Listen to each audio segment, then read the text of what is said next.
जय श्री कृष्ण।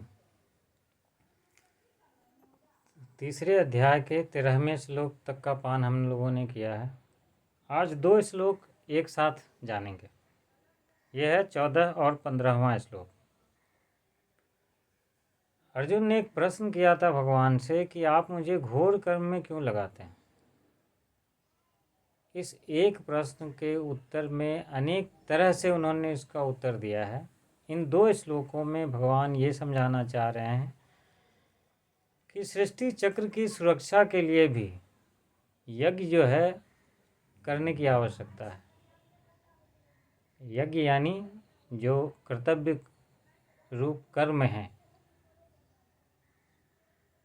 उन कर्मों की आवश्यकता है कि अगर नहीं करोगे तो यहाँ सृष्टि का चक्र टूटने की संभावना है। तो 14वां श्लोक है, अन्नाद् भवन्ति भूतानि पर्जन्यात् अन्न संभवः यज्ञात् भवति पर्जन्यो यज्ञः कर्म समुद्भवः। यानी संपूर्ण प्राणी अन्न से उत्पन्न होते हैं। अन्न की उत्पत्ति वर्षा से होती है, वर्षा यज्ञ से होती है और यज्ञ कर्मों से उत्पन्न होता है। 15वां श्लोक है, कर्म ब्रह्मोद्भवं विद्धि ब्रह्माक्षर समुद्भवं तस्मात् सर्वगतं ब्रह्म नित्यं यज्ञे प्रतिष्ठितम्। अब इस श्लोक में कह रहे हैं कि वेद को, कर्मों को तू वेद से उत्पन्न जान और वेद को अक्षर ब्रह्म से प्रकट हुआ जान। इसीलिए सर्वव्यापी परमात्मा यज्ञ कर्म में नित्य स्थित है। तो 14वें श्लोक का पहली लाइन का आधा है, अन्नाद् भवन्ति भूतानि, यानी संपूर्ण प्राणी अन्न से ही उत्पन्न होते हैं। यानी जिस प्राणी का जो खाद्य पदार्थ हो, चाहे वो जिस भी योनि में हो, जरायुज, उद्भिज, अंडज, स्वेदज, पिंडज, ये जो अलग अलग तरह के प्राणी हैं, जैसे मनुष्य, पक्षी, वृक्षादि पशु, सर्प, चींटी, जो स्वेदज पसीने से निकलते हैं, जू, खटमल वगैरह जो होता है। तो चाहे जो भी प्राणी हो, जिस योनि में हो, उसका जो खाद्य पदार्थ है जिसको वो ग्रहण करता है और जिसके ग्रहण करने से उसकी पुष्टि होती है, उसका भरण होता है, आपके शरीर में जो अलग अलग चीज़ें हैं वो बनती है। उसी से स्त्रियों में रज का निर्माण होता है, पुरुषों में वीर्य का निर्माण होता है, जिससे आगे चल के संतानोत्पत्ति उत्पन्न होती है। इन सबों का जो मूल आधार है वह अन्न है। और अन्न का मतलब हो गया कि वो सभी चीज़ें जो खाद्य पदार्थ में जिस योनि में जो हो, तो उसके लिए वो खाद्य पदार्थ ही उसका अन्न हो जाता है। अगला है, पर्जन्यात् अन्न संभवः, और अन्न की उत्पत्ति वर्षा से होती है। यानी जितने भी खाद्य पदार्थ हैं उसकी अनुपत्ति जल से ही होती है। घास, फूस, अनाज इत्यादि तो जल से होते हैं। मिट्टी के उत्पन्न होने में भी जल ही कारण है। और जल का आधार वर्षा है, तो इसीलिए यहाँ कह दिया गया है कि अन्न की उत्पत्ति वर्षा से होती है। अब वर्षा कैसे होती है? तो अगला लाइन आता है, यज्ञात् भवति पर्जन्यो, यानी यज्ञ से वर्षा होती है। यानी वर्षा का जो मूल कारण है वह यज्ञ है। अब यज्ञ संबंध बार बार इस प्रसंग में ये चर्चा में आ रहा है कि यज्ञ का एक मतलब तो होता है कि जब हम आहुति डालते हैं, तो वो आहुति तो डालते ही हैं, वो भी यज्ञ है। लेकिन इसके साथ साथ खास करके जब गीता के सिद्धांत और कर्मयोग की जब हम चर्चा करेंगे तो यज्ञ के रूप में सब संपूर्ण कर्तव्य कर्मों को समझना चाहिए।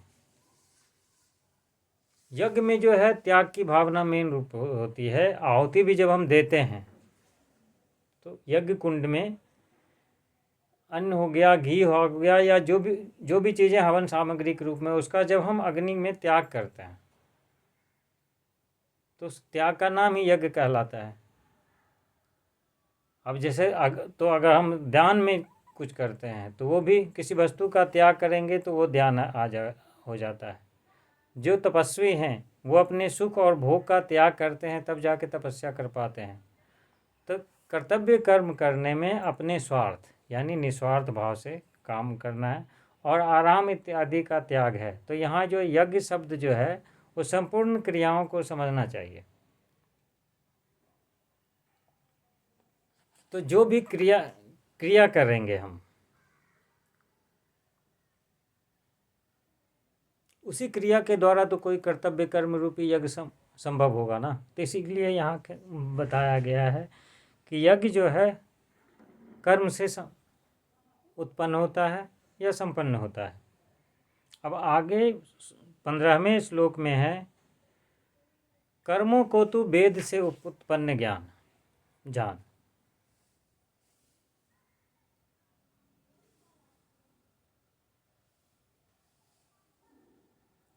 कर्म ब्रह्मोद्भवम विद्या। वेद क्या है? यानी ईश्वर की वाणी के रूप में हम लोग मानते हैं। वेद क्या करते हैं? वो हम लोगों को कर्तव्य कर्म करने की विधि बतलाते हैं। और चूँकि हमें अपने कर्तव्य का ज्ञान वेदों के द्वारा मिलता है, इसीलिए कर्मों को वेद से उत्पन्न यहाँ कहा गया है। और वेद किससे उत्पन्न होते हैं? और वेद के अंतर्गत 4 वेद तो हैं, ऋग्वेद, यजुर्वेद, सामवेद, अथर्ववेद। इसके साथ साथ जो नाना प्रकार की स्मृतियाँ हैं, ये चारों श्रुति में आती हैं। इसके अलावा जो स्मृति हैं, पुराण हैं, इतिहास है, जिसमें रामायण और महाभारत आते हैं, और अलग अलग संप्रदाय के अपने अपने आचार्यों के अनुभव और उनके दिए गए वचन हैं अपने शिष्यों के लिए। तो इनमें भी जो वेद के अनुकूल हैं,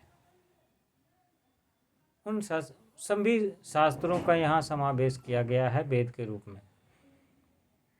और वेद किससे उत्पन्न होते हैं? तो कहा गया है ब्रह्माक्षर समुद्भवम, कि वेद जो है सच्चिदानंद घन जो अक्षर हैं, जिनका कभी क्षर नहीं होता, वह परमात्मा से प्रकट हुए हैं।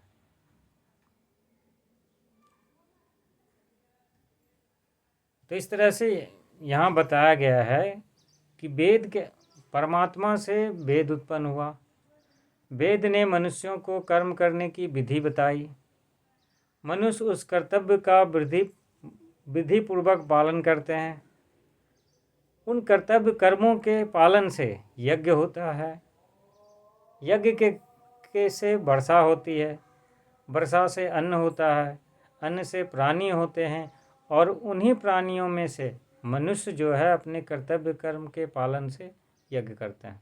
तो इस तरह से ये सृष्टि का अनवरत कर्म चलता रहता है।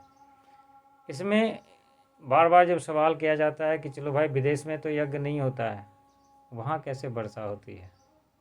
तो ये कर्मयोग के सिद्धांत से उसका भी आपको जवाब मिलेगा कि बेशक वहाँ पे हवन यज्ञ ना हो, अग्नि में आहुति बेशक ना दी जाए, मगर कर्म की आहुति तो वहाँ भी डालने वाले लोग होंगे ना, जो निस्वार्थ भाव से दूसरों के उत्थान में लगे हुए हैं। उन लोगों के कारण वहाँ भी अनुकूल होता है। कर्तव्य कर्म का पालन, अपने कर्म का पालन क्यों जरूरी है, इस पर एक कथा बचपन में हमने सुनी थी कि अपने अपने कर्म का अगर पालन कीजिए तो सृष्टि में सब कुछ सही से होता रहता है। तो एक कहानी आती है जो सत्संगों में भी आती, अक्सर लोग सुनाते हैं कि एक किसान थे, उनके 4 बच्चे थे। जब आषाढ़ का महीना आ गया और बारिश शुरू नहीं हुई, तो उन्होंने ये सोचा कि चलो हल चलाने का समय तो आ ही गया है, वर्षा नहीं हुई तो क्या हो गया, ना हो, लेकिन हम समय पर अपने कर्तव्य का पालन तो करें। ऐसा सोच के वो जो है अपने खेतों में हल चलाने चले गए, चलाना शुरू कर दिया। तो आसपास से जब मोर उड़ते हुए गुजरे तो उन्होंने देखा कि अरे, बिना वर्षा के इन्होंने खेतों में हल चलाने शुरू कर दिया, क्या बात है जो ये ऐसा कर रहे हैं, वर्षा तो अभी हुई ही नहीं है, फिर ये हल क्यों चला रहे हैं। तो वो पता जब किया तो वो लगा, तो पता चला कि वो अपने कर्तव्य का पालन कर रहे हैं। तब मोर ने सोचा कि जब ये अपने कर्तव्य का पालन कर रहे हैं तो मुझे भी अपने कर्तव्य का पालन करना चाहिए, हम क्यों पीछे रहें। ऐसा सोचकर मोर भी नाचने लगे, बोलने लगे। अब मोर की आवाज़ सुनकर जो मेघ थे, बादल थे ऊपर में, उन्होंने विचार किया कि अरे, बिना गर्जना के ही, बिना बारिश के ही ये मोर कैसे नाचने लगा है। क्योंकि मोर बादल कड़कते हैं, बारिश होती है तब नाचते हैं। फिर जब उनको पता चला कि ये अपने कर्तव्य का पालन कर रहे हैं तो मेघों ने सोचा, भाई हम अपने कर्तव्य के पालन से क्यों हटें। उन्होंने भी गर्जना करनी शुरू कर दी। अब इंद्र भगवान का ध्यान गया कि अरे, बारिश की आज्ञा तो हमने दी नहीं है, फिर ये मेघ की गर्जना कहाँ से आ रही है। उन्होंने जब पता किया तो पता चला मेघ अपने कर्तव्य का पालन कर रहे हैं। तो फिर इंद्र को भगवान ने सोचा कि जब सभी अपने कर्तव्य का पालन कर रहे हैं तो मैं कर्तव्य पालन से पीछे क्यों रहूं। तो फिर उन्होंने मेघों को बरसने की आज्ञा दे दी। तो इस तरह से हम एक दूसरे में सृष्टि चक्र में जुड़े हुए हैं। अगर हम सभी अपने अपने कर्तव्य का पालन करें तो ये सहज रूप से जो है सृष्टि का चक्र चलता रहेगा।